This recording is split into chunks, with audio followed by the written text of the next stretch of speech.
So let's talk about, obviously, the theme of this episode is tied to the reason all those people died, right? Which is basically the humbling of the king.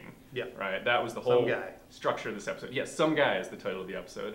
And as epitomized, right, by his little speech down there in the toxic waste dumps when Yeah. he says, "I'm just some guy." In And he- this random river of toxic waste that happens to be here. Yeah, well, you had a good point. I liked your point about how that the toxic waste appearance was basically just the show admitting that it had turned into a video game. 'Cause Yeah. why else would that? Well, it's just an excuse to make the zombies have like no hair and like missing some flesh on their faces.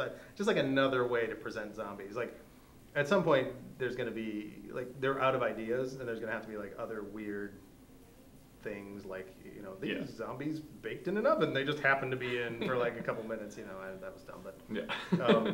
but yeah, that was silly. But it led to our big scene. But I guess we want to start a little earlier, right? Yeah, let's start earlier, right? Let's start with, as the show did, right?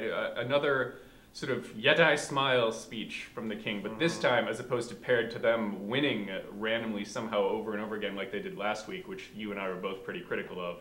Here, I think something quite appropriate happens, which is they cut from his big "I smile, everything's great" speech to him, the only one basically who survived on this wasteland of everybody having been mowed down and dead. Yep. And he's got to feel bad because of the hubris of like everything that came before it, right? Like, I mean, I'm sure he feels bad because all his friends are dead too, but you're celebrating amidst all your people. You haven't lost a single person. Like, of course they're all going to die immediately there.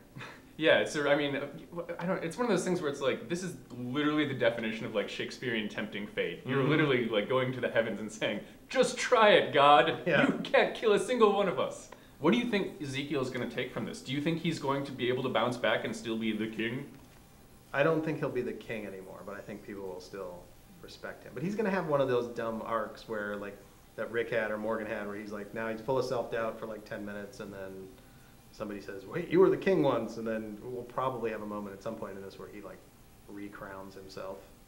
Yeah, that's my expectation, is that the rest of the first half of this season, he's going to be sulking in a house somewhere. Yeah. And then in the last episode, like that little kid we saw is going to come back in and be like, "But you're the king." And he's going to be, "You're right. Oh, Kalu Kale." And that'll be that. And then the back half of the season, he'll be the king again. I wonder if he'll ever get another tiger. Aw. I actually was pleased to hear that he was a zookeeper. I thought that made a lot more sense for why he had this tiger. Oh yeah, well that was in some point last season, right? He explained his whole. I think He was a zookeeper. he had briefly referenced it, but Yeah. yeah, it was nice. It was nice to see that callback to be like, yes, right. Remember, there is a reason this tiger. It's not just that the tiger saw a king and said, "I must go be this king's tiger." Yeah, yeah. I guess we got the real origin story before we lost Shiva Yeah, for good. yeah. I am. Oh, sad do you about think that. she'll come back as a zombie tiger? Oh, that would bum me out. But I don't think animals turn into zombies, right? I don't think so either. Yeah, we've never Maybe seen in a season zombie. 10 or something, season 11, they'll need it. True. It'll That's be the true. all animal season. The all animal season.